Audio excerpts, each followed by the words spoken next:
come to lift you up. We come to give you praise, Yahweh, Yahweh. Almighty El Shaddai, the true King of our lives, Yahusha, Yahusha. You are the great high priest, and we worship you. You are the King of kings, and we worship you. You are the Prince of Peace, and we worship you. Yes, we worship you. All of our days will sing, praise your name, praise your name. All of our days will dance, praise your name, praise your name, praise your name, Yahuwah, we praise your name. You are the great high priest, and we worship you.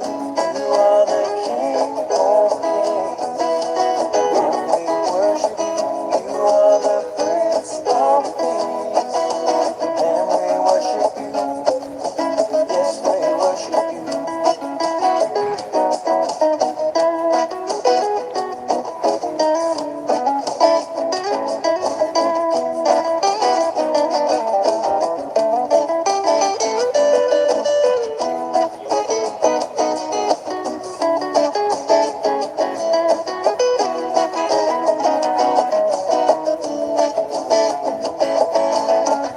You are the great high priest, and we worship you.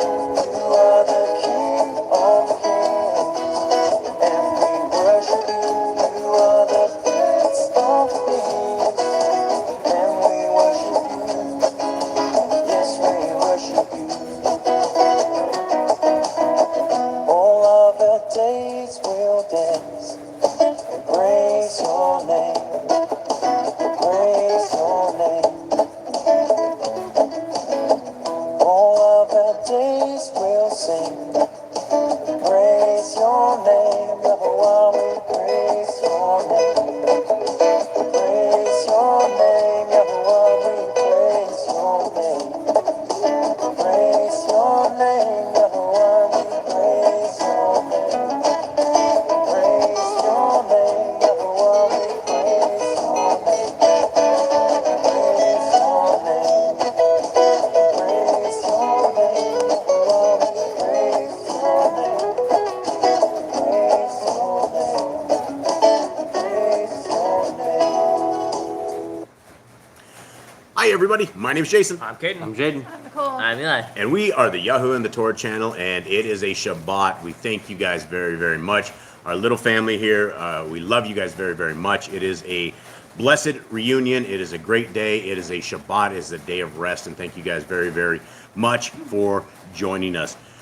Mr. Cade, will you open us in prayer, please? First name, Father, I thank you for this day, and I thank you for this Shabbat, and I thank you for bringing us all together as a family, bringing us together in unity with you on our minds, with you as united in our hearts. I ask that you bless this day, that you bless this reading, that it is sanctified by you, that we find what we are supposed to be finding, that what we say comes from you, that nothing else besides what you want us to say comes from our mouth. I thank you for this day, and I ask that people here around us are blessed. I ask that you bless this family, that you bless everyone around us. Thank you for this day in your precious name.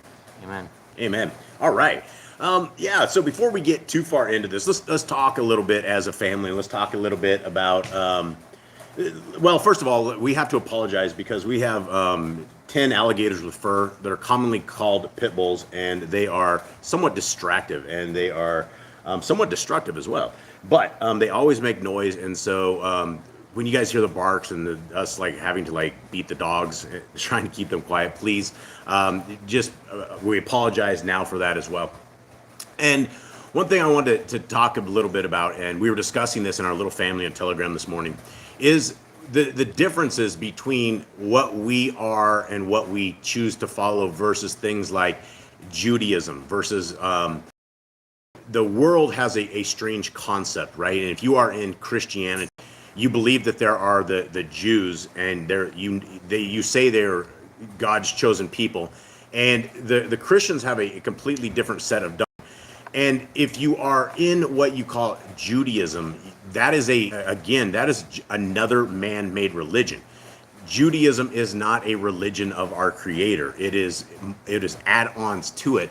And as we go through things today, we are, when we go through the laws, statutes, and commandments of our Creator, that is what we keep. And the laws, statutes, and commandments of our Creator are found in Genesis, Exodus, Leviticus, Numbers, and Deuteronomy. And Deuteronomy 4:2 talks about not adding to or taking away from the Scriptures. Now, when you get into the religion of Judaism, or really any other religion out there that goes contrary to what our Creator has said, then you are stuck in a man-made religion. And Judaism has thousands of laws, and we were kind of going over a couple of them this morning because I was reading some stuff that was really red flagging. Once you are bound and once our foundation is in the Torah, then it's really hard for other people to sway you outside of that, because you know what your base is. And we are told, and we will go over that here in a second, that we need to write the laws, statutes, and commandments on our heart, our mind, our soul, on the doorposts of our house. It needs to be what we think about when we get up and what we think about when we go to bed. It really needs to be every part of our life. That is what it is supposed to be, and that is what that kingdom walk is all about, is getting closer to our Creator. And the greatest mistake that I see that people make is following outside doctrines. And you will have the Christians, and essentially the Christians have a lowercase God, and his name is Paul or Shaul. And you can argue with most Christians until you're blue in the face, but they will tell you that the laws are gone because Paul said so. They say, and they will have no other answers for anything other than Paul says. And Paul says this, Paul says that. And my friends, Paul was a man just like you and I. He may have been an apostle. He may have been part of the clique back in the day. But when you are reading letters that are going to certain churches or certain sects of people, and they are not letters to you, we're essentially eavesdropping. We're going in and we're creating doctrine based upon things that we have no idea what the first part of the letter was. We have no idea what the first part of the Romans wrote. We have no idea what the first part of the Corinthians wrote. The people from Corinth, we don't know what their problems were. And so if we had both sides of the communication, that would probably be a little bit better than eavesdropping and then making doctrine on this. And so this is what we do on this channel, is we try to get folks directed towards the laws, statutes, and commandments. And we are no teachers, we're no perfectionists, we're no holy people here. We are a little tiny family out in the middle of a jungle. We have our own struggles, we have our own trials, our own tribulations, we have our own unholiness that we deal with every single day as we try to find this road to the kingdom. And so we're just a little family just like you guys out there. And again, we thank you guys for joining us in all of this. All right, now let us get into Jade. Or is Jade going first? What do we have? Do we have your Shema? Do you have a Shema? Or actually, I'll do the Shema. Let me do it because I have it over here as well. So let me pull this up. And this is the Shema. And exactly, as Jeremy says, read it from the front and gain understanding. Yeah, you got to go through all of this stuff. And it's you can't piece this together, right? Scriptures is not something that you can, take one line here, take one line there, or you'll end up thinking that you can eat pig because you believe that our Messiah died so that swine is somehow clean. And it's absolutely not. Okay, this is called the Shema. And this is something very important that we like to read at the very beginning of this. Hear, O Yisrael. And for those who do not know, you guys could potentially be Yisrael. Anybody who keeps the laws, statutes, and commandments of our Creator is Yisrael. There's no other place that it is defined. In fact, if you look in Hebrews and you look at the new covenant, the covenant was made between the house of Yisrael and the house of Yehuda. And if you are a house of Christian, or you're the house of Catholic, or your house of elsewhere, you are violating the laws, statutes, and commands. And so we want to align ourselves with what Scripture says so that we can attempt to make it through this very small gate and the very narrow path and get on this narrow path. And so this is what it is. Hear, O Yisrael. Yahuwah Elohim, is one. And you shall love Yahuwah, our Elohim, with all your heart and with all your being and with all your might. And these words which I am commanding you today shall be in your heart. And you shall impress them upon your children, and shall speak of them when you sit in your house, and when you walk by the way, and when you lie down, and when you rise up. And you shall bind them as a sign on your hand, and they shall be as frontlets between your eyes. And you shall write them on the doorposts of your house and on your gates. Okay, and so that's just huge. There's a lot to take in on that. One of the big ones that we like to reiterate to folks is that our Elohim is one. When it means he's one, it doesn't mean he's two, right? It didn't, right out of the gate, we didn't just learn that he's two or he's not, he's not a trinity. The entire trinity section of this is another scam that has been provided to us by a group of lawless people who don't know who the deity of our creator is. They have forgotten, or they don't read, and so they don't know, and then they will tell you that is a 3-in-1. And that is a problem, because you will have prayers going up when people are praying to who you guys would call Jesus the Christ, and there were no J's in Hebrew. So when you're praying to Yahushua, which is his name, or Yeshua, that is, where do those prayers go, right? And for the Catholics that will pray to Mary and to Peter and to everybody else, where do those prayers go? They're falling on deaf ears. And so if you want your prayers heard, we need to pray to our Elohim Most High, and that is how Messiah as well, our Father who art in heaven, right? That kind of way. All right, so Mystical, who do we have in the chat room that we would like to say hello to? We have Brother Glenn, we have Jeremy with Cover to Cover, Zachariah Z, Rhiannon, Bobby Z, Chris, CA, which is Rhiannon's mom, Hi, Rhiannon's mom. Joanna, and I think that's everybody. All right, that is plenty, and we thank you guys very, very much. This is a truly a loved family. We love you guys very, very much. And I did get a message from the Grand this morning to tell everybody Shabbat Shalom. Then the Grand is hopefully going to be coming on soon, and she's our adopted grandma, and she could be everyone's adopted grandma. She loves everybody, and so she's part of this family, and we truly love her on here. And I can't wait to see her. And I'd like to say hi to Carla and Joey. I know they watch in the future, and their family as well. And for anyone in the future joining in this, we love you guys very, very much. And Dreg just popped on. And Dreg's in here. Much love to you, brother, as well. So much love to everybody in there. Thank you guys very, very much. All right. Now, what we're going to do is what they did across every Shabbat. Well, not every Shabbat, but the times that they weren't in captivity and they should have been in it, is they went over the laws, statutes, and commandments of our Creator. And did you say hi to Joanna? Yeah. Okay, I didn't know if she just popped in there.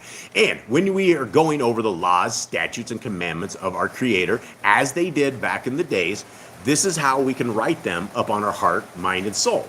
And it's like muscle memory. Once you do things enough, or once you hear them enough, pretty soon, once you're out and about and the devil wants you to do something, and all of a sudden you're like, you know what? I'm about to violate the laws, statutes, and commandments of our Creator. I am about to break the heart of the Creator who loves me so much that he gave his son's life for me, that I probably shouldn't do that. And unless you know these laws, statutes, and commandments, you won't know how to defend yourself against the wiles of the evils that are out there. All right, so let's begin. And the very first law, statute, and commandment that we have is be fruitful. Number 2, multiply. Replenish the earth. Subdue it. Have dominion over the fish, fowl, and every living creature. And before I go too much further, that sound, that is our roof. We live out in the middle of a jungle. The environment is our enemy, kind of. And we don't have any ceilings or anything of the sort. We just have a tin roof. And so the roof makes a ton of noise, and it's just more of those distractions. So hopefully it sounds like a cool sound machine, and you guys are cool with it. Number 4, subdue it. Have dominion over the fish, fowl, and every living thing. The earth bearing and every tree is for food. Man and woman should build their own families. Master sin. Every clean moving thing that lives shall be food for you. Do not eat the blood. Walk before me and be perfect. Guard Yahuwah's covenant, laws, statutes, and commandments. Over 53 times, my friends, we are told that we need to guard these, and we need to guard them like we are kung fu masters, and we need to make sure that they cannot be violated and that we will not violate them. Every male shall be circumcised at 8 days old. Teach your children the commands and guard the way of Yahuwah. Remember Yahuwah's name for all generations. Keep the Passover, Pesach. Keep the feast of unleavened bread, matzah. There's one Torah for the stranger and the Ephraim. Sanctify all firstborn to Yahuwah. There are no mighty ones for Yahuwah. You shall not make graven images. Do not bring Yahuwah's name to naught. Keep the Shabbat. Honor your parents. Do not kill. Do not break wedlock. Do not steal. Do not make false accusations. Do not covet anything of your neighbors. Do not make an altar from a tool that. No, do not- not make an altar from rock that a tool has touched. Do not go up the altar by the steps. If a man steals cattle, he shall destroy it 5 times. Yahuwah's laws for criminals. Do not lie with. No sacrifice to other gods. Do not oppress a stranger, fatherless, or widow. Do not charge your brother interest. If you borrow your neighbor's raiment, return it to him before sunset. Do not curse the ruler of your people. Do not eat what is torn up by any beast. No false reports. Do not follow a multitude of evil. Do not righteously against the poor. Bring back your enemy's cattle if you find it going astray. Help the animals of your enemy. Stay away from rumors and gossipers. Take no bribes. Do not oppress the stranger. Love the stranger. Give your land rest in the 7th year. Do not mention any pagan names. Keep the feasts of Yahuwah. Do not cook your goat in his mother's milk. Obey the messenger Yahuwah sends before you. Do not bow down to other Elohim. Serve Yahuwah. Make no covenant with other Elohim or outsiders of the land. Do not make or use anointing oil on a normal person. Do not make or use perfume on a normal person. Do not eat the fat. Do what you say you're going to do. Return what is your neighbor's. Obey Yahuwah's dietary laws. Women's time of separation. Obey Yahuwah's hygiene laws. Keep the Day of Atonement, Yom Kippurim. Do not uncover the nakedness of your family. Do not take your woman's sister for wife. Do not lie with a woman her uncleanness. Do not sacrifice your children to Moloch. Do not be a sodomite. Be holy. Do not reap the corners of your field, or you shall not glean your vineyard. Do not deal falsely or defraud your neighbor. Do not lie or be a liar. Pay your workers for the day's wage they are due. Do not harm the disabled. Do not endanger your neighbor. Do not hate your brother. Rebuke your neighbor for his sin. Love your neighbor as yourself. Do not diverse your cattle. Do not mingle your seed. Do not mingle linen and wool. Do not lie with the taken woman. Do not eat the fruit of the trees for 3 years. Do not practice sorcery. Do not round your beard or the corners of your head. Do not cut yourself for the dead. Do not get tattoos. Do not prostitute your daughter. Do not defile your temple. Do not consult the medium. Respect your elders. Have correct weights and measures. Do not walk in the manners of the nations. Keep the Feast of First Fruits, Shavuot, and Omer count. And let's stop there real quick because I don't know if we are the only people that I guess have the scheduling different than everybody else. We believe that based upon the scriptures that the Shavuot is going to be in next first day. So we start counting a little bit different than everybody else's, and we have brought into Jubilees and we brought in everything, and we believe that everything is very much in sync, and we believe that the Shavuot was being kept earlier, and it's in Judaism. That was where they started keeping the high. Basically, they took the second high Shabbat and they started doing a count while they were basically still within the Feast of Matzah. And so I haven't done anything on it. We've been so busy reading scriptures, trying to get this Bible project done, that we haven't done videos on it, which we probably should.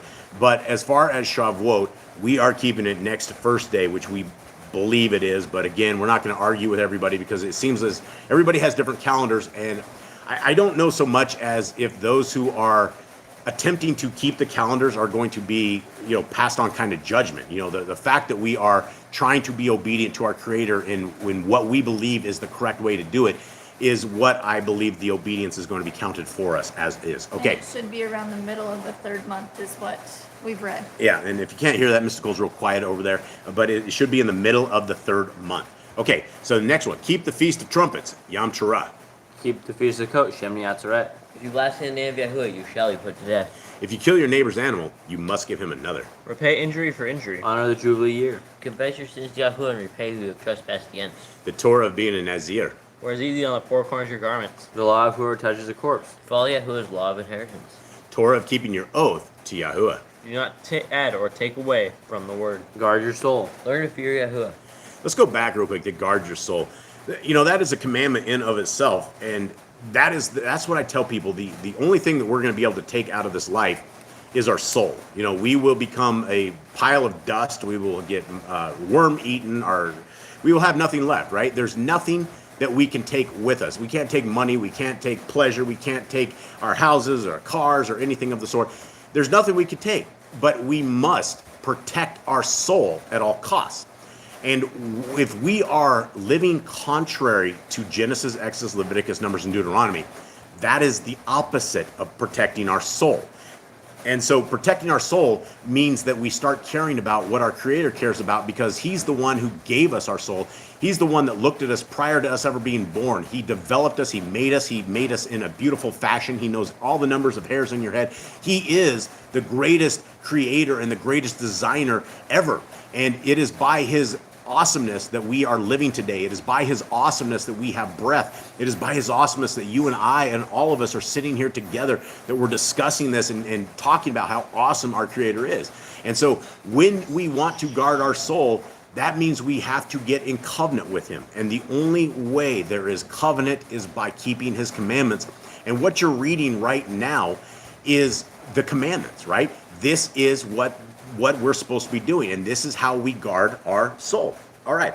And yeah, Jeremy says, yeah, calendar should not be what we're arguing about, right? There, you can read in the book of all the books. Everybody from the back in the days had these problems. If we think that we are the only people that are out there right now that can't figure out these calendars exactly right, we're not alone, right? It's been happening for thousands of years, and so we will get a Messiah, and we will have our King, and He will tell us, and we're all going to go and sit there, and we're probably going to go, oh man, dang, we missed that one. Oh, okay, we get it, and it's going to all make sense. But we don't have that leadership right now, and it is Satan's world right here, and it is, he's hidden all of this from us.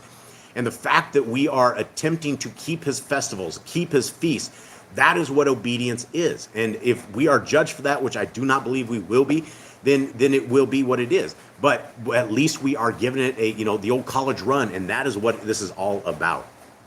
Yeah, and so none of us have it. Yeah, completely right. Absolutely.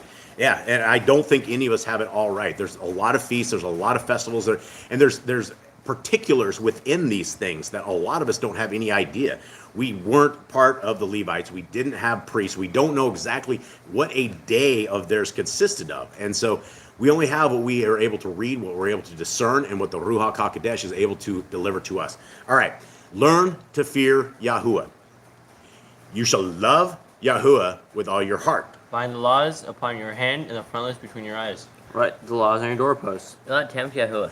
Do what is right and good in the sight of Yahuwah. Do not be afraid of your enemies. Remember Yahuwah. Circumcise your heart. Cleave to Yahuwah. Swear by His name. Destroy graven images. Do not make an idol of Yahuwah as the pagans do to their Elohim. Rejoice in all Yahuwah has blessed you with. And again, guys, a lot of us are going through the muck. A lot of us go through bad days. A lot of us go through bad weeks. A lot of us are on the bitter end. There's a lot of family in here that are that have a lot of scarred past, that have a lot of brokenness.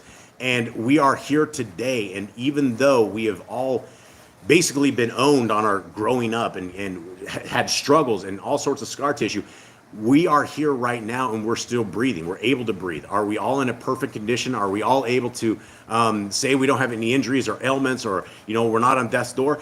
If we still have breath in our life, we need to continue and rejoice in all that Yahuwah has blessed us with, because He gave us life and He gave us the opportunity to have 120 years to get to repentance. He gave us a beautiful creation with a beautiful sun, with all a moon and stars, and we live in a very, very good place. Imagine if we had a creator like Hasatan, right? Can you imagine the world that we would be in right now? Nothing would be right. Our noses would be on the bottom of our feet. Very, very bad things would be happening, and evil would be far more prevalent than a creator who wants us to do good. And that is the difference between our creator and Hasatan, is that everything about him is about righteousness. It's about holiness. It's about finding that walk. And it's about being in sync with him and about loving our neighbors, all of this. And that's what our creator has told us and asks us to do. And again, he tells us, but he also asks us, because he gave us free will. So it is up to us to choose the right path forward. And whether or not we will or not is completely up to us. Right. Do not do what is right in your own eyes. Do not hearken to the words of false prophets. Do not make any idolatry in your eyes for the dead. You shall not eat any abominable thing. You shall give to a stranger of clean food that dies of itself, but you shall not eat of it. Give tithe of your increases of seed year by year. Law is the end of the 7-year lease. Do not borrow from the nations. Do not harden your heart, nor shut your hand from the poor. Guard month 1 of Yahuwah's calendar. 3 times a year all males shall appear before Yahuwah. You shall make judges and officers in all your gates. Do not plant Asherah poles near the altar. There must be 2 or 3 witnesses. Hearken to the prophet Yahuwah has chosen. Prophetess of Deuteronomy. You know, remove your neighbor's property line. How to deal with a false witness among Torah keepers. The first child is the adult portion. If your brother's cattle or clothes are lost and you find them, you must return them. A woman should not wear what pertains to a man, nor a man wear what pertains to a woman. If you find a bird's nest with the mother and the babies or eggs, take the babies but not the mother. If you build a new house with a flat roof that is able to be lived on, you must put a railing around it. Do not be a prostitute. Do not use dirty money. Law of divorce.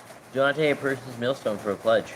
If you lend to your brother, do not enter his house to get your payment. He must bring it to you. Return his clothing before sunset, if that was his pledge. Do not oppress a hired servant, that is poor and needy. Every man shall you put to death for his own sin. Do not go back for the gotten sheep in the field, do it for the stranger, fatherless, and widow. Do not muzzle your ox when he treads out grain. If your brother dies and has no child, you shall take his wife and name the firstborn after your brother. At the end of 7 years, you are to read the Torah at the Feast of Sukkot. All right, folks. So that is, the Boss Clan, we went over these, I think it was about a year or so ago, a couple of years ago. We decided that we had read the so-called 613 laws that we are provided by the Jews. And when we started reading those, they didn't make a tremendous amount of sense. There was a lot of repeats. There was things that didn't make any kind of sense at all when you read them to that fashion. And so when you're looking at the laws of our Creator, a lot of people, the first thing they go is like, oh, 613, that's a lot. Even if there was 613, it's not really a lot, because when you look at these, you will see that they are completely, Eli's foobar in this entire setup here. You will see that they're very easy to do. And when you are able to keep these laws, and the laws are super simple, right? Don't eat the blood, right? So how would you violate that? Well, you would have a steak that was rare, right? And, back in the day, I remember my dad was always ordering steak. He ordered it so bloody that if there was a little help, it could recover, right? And they would come and the things would just be lashed up in blood. Those are the things we wouldn't want to do. What about, not providing help to those who need it? Everything that our Creator has given to us and can be wrapped up in two of the greatest commandments, right? Number one is to love our Elohim with all our heart, mind, and soul, and to love our neighbor as ourself. And if you really did have only two commandments, and those two commandments existed like that, then if you wanted to please our Creator, then you would want to do what He says to do. But there aren't two commandments. There are about 150, and then you could probably get 160, 170 out of them. But when you deal with Judaism and these other religions, you're dealing with thousands of commandments, and that is not correct. And even in Judaism, just to have a Shabbat, there's hundreds of different commands, things that you have to do and things you don't have to do, and that is doctrines of men, and we are told to rest. And that is what our Shabbat should be. It should be rest. All right. So with that, Mr. Cole, do you have anything going on in there? Jeremy just says there's thousands of laws in Babylon, and they don't say that about Babylon laws. It's excuses they use. Yeah, absolutely. Yeah, and in North America, you could simply get arrested for walking across the street without going through a crosswalk. That is literally jaywalking, and I've seen where people are arrested for that, and the laws of our Creator aren't anything like that, right? There's no such thing. There's no minuscule laws that don't mean anything. Everything has a place. Everything has a purpose. And the purpose is for your life, that you can guide your life by them and guide your family's lives by them as well. All right. I think we're good with that. We are heading into Genesis 40, and we are going to read this, and then we are also going to read the book of Joseph, which is the testament of him, and finish that up, I think, today. So we will begin, and Mr. Cole, I turned the chat off here, so if anything interesting happens, please let us know, and let's discuss this. Okay, this is Bereshith 40. For those who have never heard this before, which there are quite a few of you that come along later on, and we thank you guys very much for hanging out with us and listening if you made it this far. And the bottom is called the Yah Scriptures. It's formerly the Hallelujah Scriptures. It will be available soon in another format, and it will be the same kind of stuff. Actually, the editing will be a little bit better. And the top part is called the Targums, and it is yet another translation. Some people hate the Targums, some people don't. What we are doing and why it's probably good to read with the Yahoo and the Torah channel is because that is what our focus is in the law, statutes, and commands of our Creator, as well as the faith of Messiah Yahushua. But that's what we're trying to dial in. And so when we see things that are funky in the Targums, that's where we want to discuss this. We want to talk about this because we don't want to violate Deuteronomy 4:2 in any way, shape, or form. And so we have to be very careful on this. And so here we go. Genesis 40. And after these events, it came to be that the cupbearer and the baker of the sovereign of Mitzrayim sinned against their master, the sovereign of Mitzrayim. And Pharaoh was wroth with his two officers, the chief cupbearer and the chief baker. So he put them in confinement in the house of the captain and the guard, in prison, the place where Joseph was a prisoner. And the captain of the guard put Joseph in charge of them, and he served them. So they were in confinement for some time. Then the cupbearer and the baker of the sovereign of Mitzrayim, who were confined in the prison, dreamed a dream, both of them, each man's dream in one night, and each man's dream with his own interpretation. And Joseph came in to them. Wow, this is like owning me. Sorry, guys. Go on 6. 6. I let it go up, and it just flies up, so I'm not sure what's up. And Joseph came into them in the morning, and I looked at them and saw they were sad. There's a typo in this. And looked at them and saw that they were sad. There's an extra I in that. So we haven't actually made it to Deuteronomy proofreading. So 7. And he asked Pharaoh's officers who were with him in confinement of his house, master's house, saying, "Why do you look so sad today?" And they said to him, "We each have dreamed a dream, and there is no one to interpret it." And Joseph said to them, "Do not interpretations belong to Elohim? Relate them to me, please." So the chief cupbearer related his dream to Joseph and said to him, "See, in my dream, a vine was before me, and in the vine were 3 branches, and it was as though it budded. Its blossoms shot forth, and its clusters brought forth ripe grapes. And Pharaoh's cup was in my hand. So I took the grapes and pressed them into Pharaoh's cup, and placed the cup in Pharaoh's hand." And Joseph said to him, "This is the interpretation of it. The 3 branches are 3 days. Yet within 3 days, Pharaoh is going to lift up your head and restore you to your place. And you shall put Pharaoh's cup in his hand according to the former ruling when you were his cupbearer. But remember me when it is well with you. And please show kindness to me and mention me to Pharaoh and get me out of this house. For truly I was stolen away from the land of the Ephraim. And also I have done naught that they should put me into the dungeon." Okay, now we're going to head back to the top. And this again is the Targums. And you will get a completely different perspective on a lot of this stuff. All right, so let us continue right here. And is this it? There we go. "And Jacob dwelt in peace in the land of the sojourning of his fathers, in the land of Canaan." I think it might have gone to the wrong There chapter. you go. Wrong chapter. Hold on, Yeah. real quick. My navigator, I think he slept in today. No, I think it was when I messed up. It went down, it went up. All right, so my navigator is rolling this. It actually takes 2 people to run a tablet. This is quite amazing, but it's needed. I'm not sure how Jeremy with Cover to Cover does it. You do it really well, brother, when you do a presentation. For anybody who hasn't seen Jeremy's channel, Jeremy's in this channel. He does a very, very good presentation on, right now he's doing the Dead Sea Scrolls, and I was reading that last week, and he actually does a very, very good job. I learned a lot from just listening to him as well. So if you guys haven't checked out Jeremy's channel, definitely check that out, and it is right there. All right, my navigator made it. All right, here we go. Let's try again. "And after these things it was shown, saying, The chief of the butlers of the king of Mitzrayim and the chief of the bakers have offended, having taken counsel to throw the poison of death into his food and into his drink, to kill their master, the king of Mizraim." All right, right out of the gate, we just learned something we've never ever heard before, right? First of all, we heard that, I thought it would, didn't we read somewhere else that there was a rock There or were something? rocks and the bread and flies in the line. That's why. Rocks, yeah. But, so the Targums has something different than what Jasher has. But it says it clearly that these guys, having taken counsel to throw poison of death into his food and into his drink. Now, what do you guys make of this out of the gate? Well, I mean, And that's kill their good. master, the king of Mizraim. So this guy, this is why I wouldn't buy this right here. Somebody was going to poison me.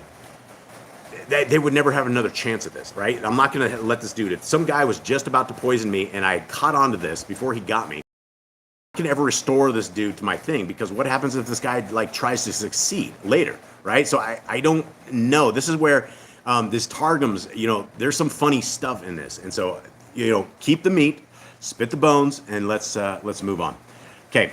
And Pharaoh was angry when he heard concerning his 2 servants, the cupbearer and the chief baker, and he gave them in ward in the house of the chief executioner, the prison house where Joseph was confined. And the chief executioner trusted Joseph with them, and he served them, and there were certain days in the house of custody. And they dreamed a dream, both of them, each man his dream in one night, each man his own dream, and the interpretation of his companion's dream. The butler and the baker of the king of Mizraim, who were confined in prison. And Joseph came to them in the morning and saw them, and behold, they were troubled. And Joseph asked the chiefs of Pharaoh, who were with him in the custody of his master's house, saying, Why is the look of your faces more evil today than all the other days that you have been here? And they said to him, We have dreamed a dream, and there is no interpreter for it. And Joseph answered, Are not interpretations of dreams from the Lord? See, these guys even have like crazy things like from tile Lord. There's just nobody, I don't know if anyone ever edits their words or any of this stuff. I think they just put it out without ever making it happen. Okay, tell it now to me. And the chief of the butlers related his dream to Joseph and said to him, I saw in my dream, and behold, a vine was before me. And in the vine were 3 branches. And as it sprouted, it brought forth buds. And immediately they ripened into clusters and became grapes. And I gave the cup of Pharaoh into my hand.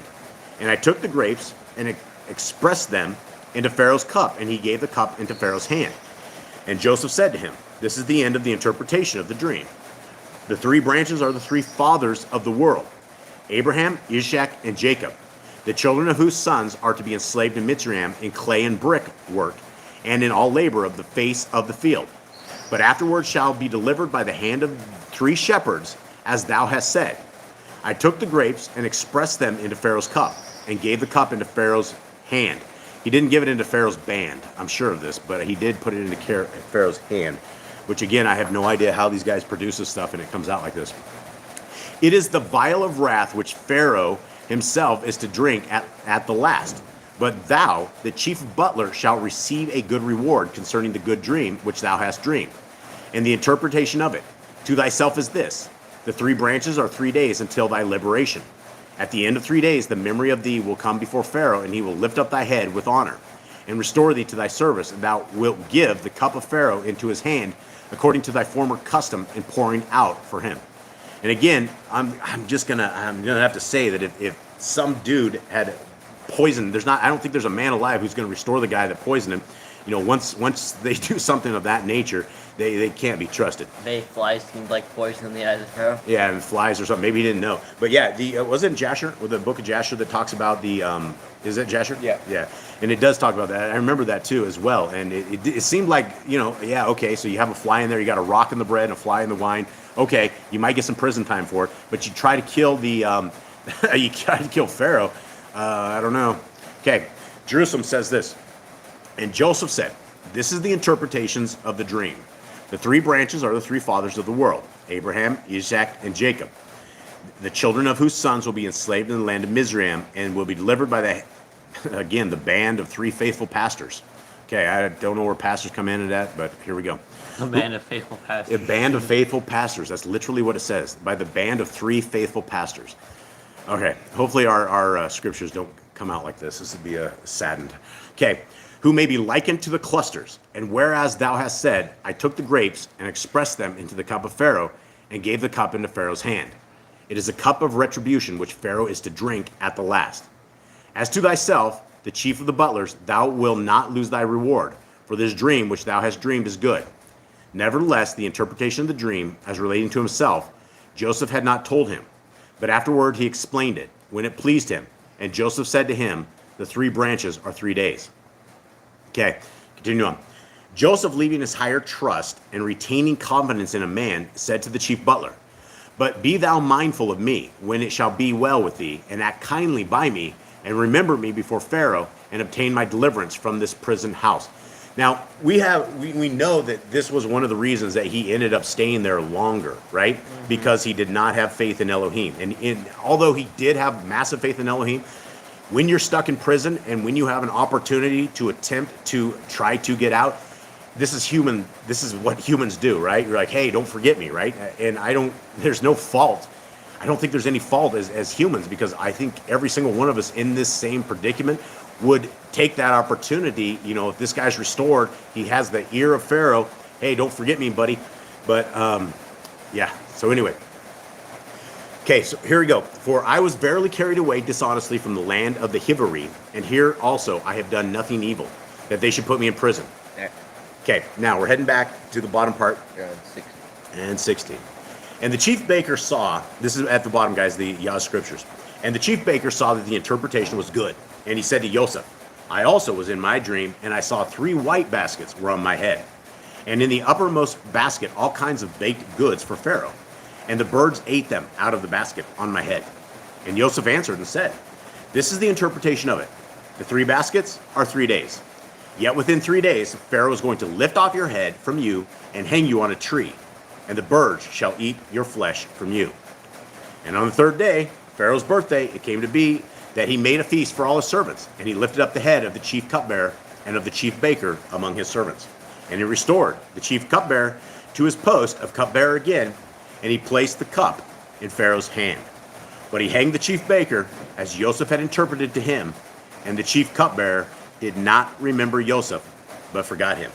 Okay, that's quite the ordeal, right? I mean, you got restored back to where your position was, but yet you forgot the guy who was able to remember that dream. And your other buddy who was in prison got his head lopped off, and the birds were eating him.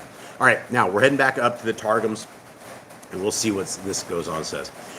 And the chief baker, when he understood the interpretation of his companion's dream, seeing that he had interpreted well, began to speak with an impatient tongue, and said to Joseph, I also saw in my dream, and behold, 3 baskets of fine cakes were upon my head.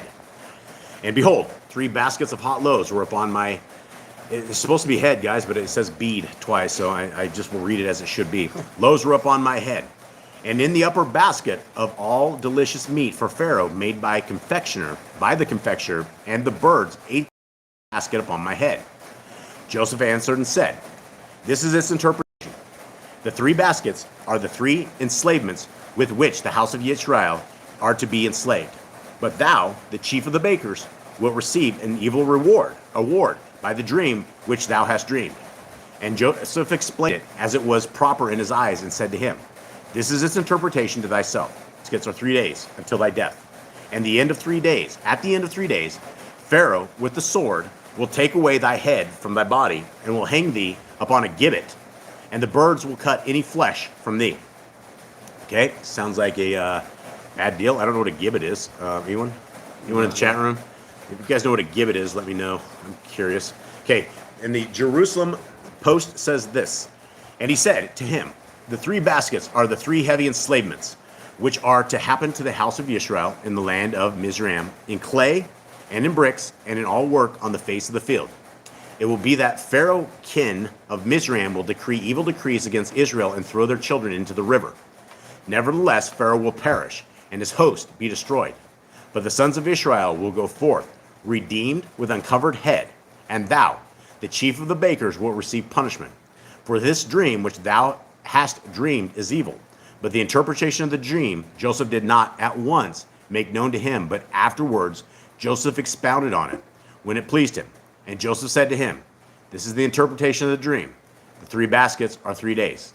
And it was on the 3rd day, the nativity of Pharaoh, that he made a feast to all his servants, and he lifted up the head of the chief butler and the head of the chief baker in the midst of his servants, and he restored the chief butler to his butlership, because he found he had not been in that council.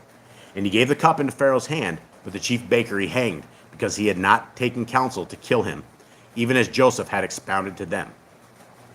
All right, so there it is. But the chief baker he hanged, because he had not taken counsel to kill him. I don't even know what that means. Because he had taken counsel to kill him. And it was the butler that had not. The butler that had not. Yeah, I don't know. What do you got, Mr. Cole? Okay, a couple things. All right. Bobby Z. Chris says perhaps both the baker and the cupbearer were under suspicion for trying to poison Pharaoh. Could and be. The cupbearer was cleared while the baker was found guilty. That could be. Very good. Very good. Very good, Chris. And then the gibbet, Dreg says a device used for hanging a person until dead, the gallows. Oh, And okay. then Glenn says a gibbet is any instrument of public execution, including a guillotine, executioner's block, impalement, stake, hanging gallows, or related scaffold. All right, leave that to Brother Glenn to know the executioner's devices. Thank you, brother. Thank you, guys, for that, for sure. Okay, let's finish this up here. But because Joseph had withdrawn from the mercy that is above and had put his confidence in the chief butler, he waited on the flesh. Therefore, the chief butler until from Yahuwah came the time of the end released. And the other version of this says, Joseph left the mercy above and the mercy beneath and the mercy which accompanied him from his father's house and put his confidence in the chief butler. He trusted in the flesh, and the flesh be tasted of, even the cup of death. Neither did he remember the scripture where it is written expressly, Cursed shall be the man who trusteth in the flesh and setteth the flesh at his confidence. Blessed shall be the man who trusteth in the name of the word of Yahuwah, and whose confidence is the word of Yahuwah. Therefore the chief butler did not remember Joseph, but forgat him, until the time of the end came, that he should be released. All right, so that is the end of this, and I think we're going to, let's go over here, Eli, to the final little piece that we're going to throw here, which was kind of cool because we were able to do this last week. And these are books. I don't know if they're like the lost books or books that never ever got published, but they are being published now. People are reading them, and they're actually quite amazing. And so last week when we went over this, and for those who have not read this, it's at the YahuwahAndTheTorah.net website. It's either online or you can, I don't think you can actually download it quite yet, but it is online over on the left. Under the Apocrypha, and these are the basically the testaments of the kids, the testament of the 12, and this is part of Joseph's. And since it is going along with our reading, I figured we would just continue on and read this. And let's continue on. Hold on. Greg says Joseph realized the source of his ability. An important lesson: achievements are not by one's own power, but through Yahuwah. Yeah, I don't know if you guys can actually hear that. She's talking from about 5 feet away. I am not that far. You're a long ways away. But can you, when you say that one more time? I don't know if I heard that. You did too. I don't think so. Joseph realized the source of his ability. An important lesson: achievements are not by our own power, but through Yahuwah. Yeah. No. See, Jeremy heard me. Yeah. Thanks, guys. We're just playing here. We're just one big family. So, all right, let's continue on. So this is the 11th chapter of Joseph. Let's see where we're at. And this is what Joseph's saying. It may not correspond with what we're doing, but it does correspond because we're in the days of Joseph here. Okay. You, therefore, my children, in every act keep the reverence of Elohim before your eyes and honor your brothers. For everyone who does the Torah of Yahuwah will be loved by him. And, this is just that one single verse right there. That is amazing, because if this is what our Creator will basically show his affection to us with, is if we show our affection to him by keeping the Torah and loving it, that is amazing, right? That secures a spot in the kingdom to come. And, we can't love our Creator if we don't love his Torah. We can't love his Son if we don't love his Torah. It will be a fake love. It will be a false love. You'll be loving someone you don't know. And Matthew 7 very clearly says that many people will come and think they're doing miracles in the name of Messiah and think they say all this stuff in the name of Messiah, and they're going to be told to depart because they work Torah-lessness, they work lawlessness. And if you watch a Christian sermon on TV or a Christian thing on YouTube, it will be completely 100% opposite. It will be just a 180 of what it is, and it's different. It's like the laws are gone. You can do what you want, blah, blah, blah. And, that does not jive with Scripture. So if you love our Creator, you will love the Torah. 2, as I was going with the Ishmaelites, they kept asking me, are you a slave? And I replied, I am a homeborn slave, so as not to disgrace my brothers. The greatest of them said to me, you are not a slave. Even your appearance discloses that. But I told them that I was a slave. And as we were reaching Mitzrayim, they began to squabble over me as to which of them would put up the money and take me. Accordingly, it seemed good to all of them that I should be left in Mitzrayim with a trader handling their trading post until they returned, bringing their merchandise. Yahuwah granted me favor in the eyes of the trader, and he entrusted me with his household. And Elohim blessed him by my hand, and he prospered in gold and silver and in business, and I was with him 3 months and 5 days. All right, so we get more stuff. Jade, what do you have on this? That he was blessed, that everything he did prospered. Yeah, everything and everywhere he went was prospered. People were prospering in his hands because the hand of our Creator, which shows the hand and the care of our Creator, and that he cares about everything. He knows about everything, and he's around us. He's everywhere. Okay, let's go into 12. Verse 1. At that time, the Memphian woman, Potiphar's wife, came down in a palanquin with great splendor, because she had heard about me from one of the eunuchs. She said to her husband that through a certain young Hebrew, the trader had become rich. They say that he surely stole him out of the land of Canaan. Now then, work justice concerning him. Take the young man to your household, and the Elohim of the Ephraim will bless you, because grace from heaven is with him. And these are really, really short chapters, which is why we're nailing these out. Okay. Potiphar believed her words and ordered the trader to come and said to him, "What is this I hear about you, that you steal persons from the land of Canaan and sell them as slaves?" The trader fell at his feet and besought him, saying, "I pray you, my master, I do not know what you are saying." Potiphar said to him, "Where is this Hebrew from, then?" And he said, "The Ishmaelites left him with me until they returned." But he did not believe the trader and ordered that he be stripped and beaten. And this is the leader of the executioners, right? This is the guy. So it's like, just let's see what happens. Let's beat this guy up. But since he persisted in his statements, Potiphar said, "Bring in the young man." When I entered, I prostrated myself before Potiphar, for he was third in rank among Pharaoh's officers. And taking me aside from the trader, he said to me, "Are you a slave or a free man?" I said to him, "A slave." He said, "Of whom?" I replied, "Of the Ishmaelites." He said, "How did you become a slave?" And I said, "They bought me out of the land of Canaan." But he said to me, "You are lying." And immediately he ordered that I also be stripped and whipped. All right. That's the way the execution works. All right, this guy's lying. Beat him up. Okay. 14. The Memphian woman was watching through the doors as they beat me, for her residence was nearby. So she sent a message to him. "Your sentence is unjust, because you have punished as a wrongdoer someone who, through a free man, was stolen." But since I did not change my statement while they were beating me, he ordered me to be imprisoned until he said, "The masters of the servant boy arrive." But the woman said to her husband, "Why do you detain in bonds this young man who, though a captive, is well born? Rather, he should be set free and attend to my servants." She wanted to see me by reason of her sinful passion, but I was ignorant of all things. He said to her, "It is not proper for Mitzrites to take away what belongs to others before the evidence has been presented." He said this concerning the traitor, but the young man he kept incarcerated. So these are things you never ever hear anywhere else, right? At all on any of the stuff. Does anyone have anything? Cage, you sleeping on me? Okay, Jade, you there? Not really. I mean, I think we're like going back now. It's like we're in the beginning of the story. Like we started Joseph, it's like weird. It's like I feel like this chapter should be in the beginning. It should be. It should be. And it's not our place to actually put it in order, but it is our place to edit it and make it look good. So I don't know. It does definitely. It's bouncing around. And for those who didn't hear, last week we got to where it kind of sounded like it ended, but we're bouncing back and forth. And so he just gives us a good understanding of the life of Joseph. Okay, 24 days later, the Ishmaelites came. They had heard that Jacob, my father, was mourning greatly over me, and they came and told me, "Why did you tell us that you were a slave? Look, we now know that you are the son of a great man in the land of Canaan, and that your father is mourning for you in sackcloth and ashes." When I heard this, my inner being was dissolved and my heart melted, and I wanted to weep very much, but I restrained myself so as not to bring disgrace on my brothers. So I said to them, "I know nothing. I am a slave." He has a lot of respect for his brothers, and a lot of respect. I mean, just his answers and all this stuff. 4. Then they conferred about selling me, so that I might not be discovered in bondage to them, for they feared my father, that he might come and avenge himself powerfully against them. They had heard that he was a great person in the sight of Elohim and men. Then the trader said to me, Then the trader said to them, "Release me from Potiphar's judgment." So they came and requested of me, "Say that you were purchased by us with money, and then he will release us from responsibility."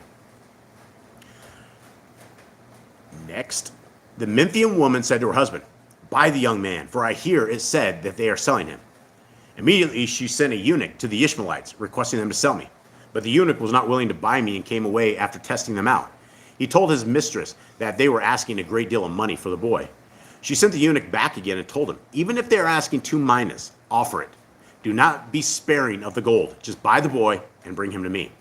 The eunuch went and gave them 80 pieces of gold and took me away. But he told the Mitzrite woman he had paid 100. Although I knew the facts, I kept quiet in order not to bring the eunuch under disgrace. All right. Just walked away with a whole lot of money. Eunuch just got Terrible person. It's not. I mean, this woman was willing to pay whatever it took. He just took a finder's fee and he took 20% off that. So there he goes. He found his niche in life, I guess. Taking people's money. That's called retail. He just did a retail service. Okay, 17. So you see, comma. Sorry, guys. I am so sorry I said comma right there. I am absolutely. I don't I even. keep reading like that too. We are all scarred as a family because we read this capital so you see comma my children comma, and so when I'm reading it, we actually all have dreams here in this house of us editing scriptures. We are doing it for so many hours and so many days that I am very, very sorry I said that. Let's try this again. Okay. So you see, my children, how many things I endured in order not to bring my brothers into disgrace. Do you also, therefore, love one another and with long suffering hide one another's faults. Elohim is delighted by harmony among brothers and by the intention of a kind heart that takes pleasure in goodness. When my brothers came to Mitzrayim, they learned that I had returned their money to them, that I did not scorn them, and that I sought to comfort them. After the death of Jacob, my father, I loved them beyond measure, and everything he had wanted for them I did abundantly in their behalf. I did not permit them to be troubled by the slightest matter, and everything I had under my control I gave to them. Their sons were mine, and mine were as their servants. Their life was as my life, and every pain of theirs was my pain. Every ailment of theirs was my sickness. Their wish was my wish. I did not exalt myself above them arrogantly because of my worldly position of glory, but I was among them as one of the least. And this is an example of our Messiah, right? This is one of these people in history where our Messiah, was beaten to death. He was tortured to death, and in an extremely vile way. And there was no agony. There's agony. There was no a vengeful mode and purpose against the people who were doing this. And I don't think there's a one of us who could ever get owned like our Creator's Son got owned and have that kind of love that he had. And that is why he is the rightful Melchizedek priest. That is why he is our king. And that is why he is worthy of all praise, of all respect, of keeping his Father's commandments as he told us to keep his Father's commandments. So 18. If you live in accord with Yahuwah's commands, Elohim will exalt you with good things.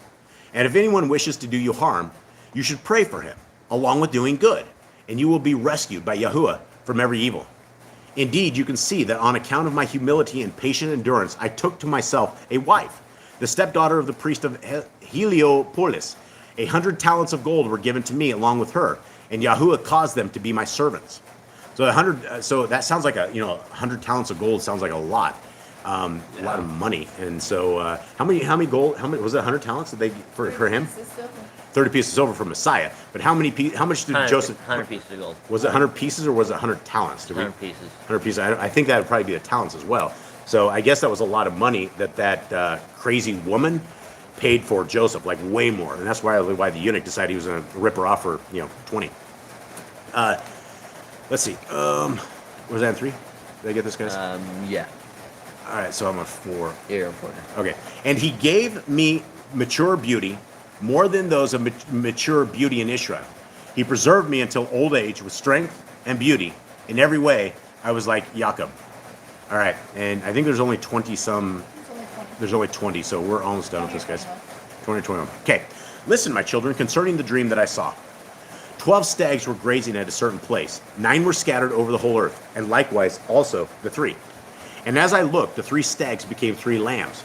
They cried out to Yahuwah, and Yahuwah led them into a fertile, well-watered place. He led them out of darkness into the light. And there they cried out to Yahuwah until the 9 stags were gathered to him, and they all became like 12 sheep. After a short time, they multiplied and became many herds. Later, as I was looking, 12 bulls were nursing from one cow who furnished a sea of milk. The 12 herds and the innumerable herds drank from it, and the horns of the 4th bull ascended to the Shamaim and became a rampart for the herds. And from between the 2 horns there sprouted forth yet another horn. And I saw a heifer which surrounded them 12 times, and which became to perfection to aid to the bulls. And I saw in the midst of the horns a certain young maiden wearing a multicolored stove. From her came forth a lamb. Rushing from the left were all sorts of wild animals and reptiles, and the lamb conquered them. Because of him, the bull rejoiced, and the cow and the stags were also glad with them. These things must take place in their appropriate time. And you, my children, honor Levi, and Yehudah, because from them shall arise the salvation of Yisrael. For my kingdom shall have an end among you, like an orchard guard who disappears after the summer. And I think this is it. This is it. Yep. So this is the final chapter of Yosef. For those who are still with us, much love to you guys. Okay. For I know that after my death, the Mitzrayites will oppress you. But Elohim will work vengeance on your behalf and will lead you into the promises made to your father. You shall carry my bones along with you. For when you are taking my bones up there, Yahuwah will be with you, will be with you in the light, while Baaler, Satan, will be with the Mitzrayites in the dark. Take Aseneth, your mother, and bury her by the hippodrome, I don't know what that is, hippodrome, near Rachel, your grandmother. And when he had said this, he stretched out his feet and fell into a beautiful sleep. And all Israel and all Mitzrayim mourned with great lamentation. And at the departure of the sons of Yisrael from Mitzrayim, they took along Joseph's bones and buried him in Hebron with his fathers. The life of his years were 110. All right, well, that does it for us here. Do we still have anyone left? Did we pass out everybody? No, but Okay. Marina showed up. Hey, Marina's in here. Hey, much love, dear sis. All right, so you get your song ready, Jade? Listen. Yep, A hippodrome is a theater. Hippodrome's a theater? That's what Chris says. The theater, okay. Band of the Faithful Pastors, the Hippodrome. The band of the faithful pastors and the hippodrome. Okay, so here we go, everybody. Jade, go ahead and read this Aaronic blessing.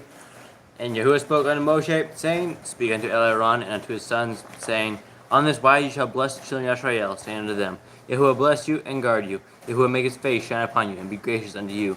Yahuwah lift up his countenance upon you and give you peace. And they shall put my name upon the children of Israel, and I will bless them. Okay. All right, everybody.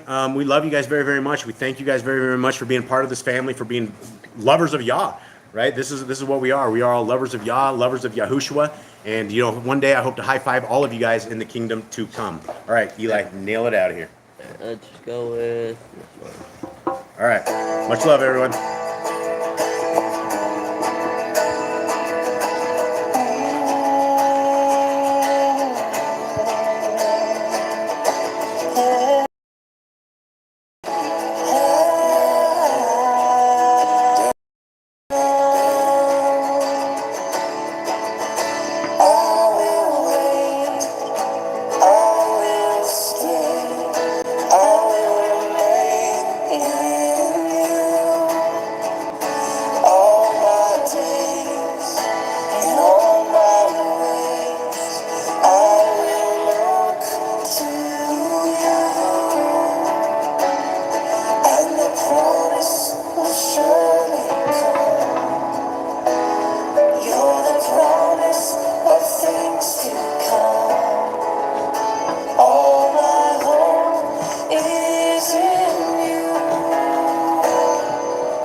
right, everybody. May Yahuwah bless you and keep you. May his light forever shine upon you guys. We love you guys very, very much. We're super sorry about the dogs. They just, whenever you start saying shalom or wherever it gets to the end, there's literally 10 of these guys. They just go mad. And I guess they're saying they're praising Yah. And we love you guys very, very much. So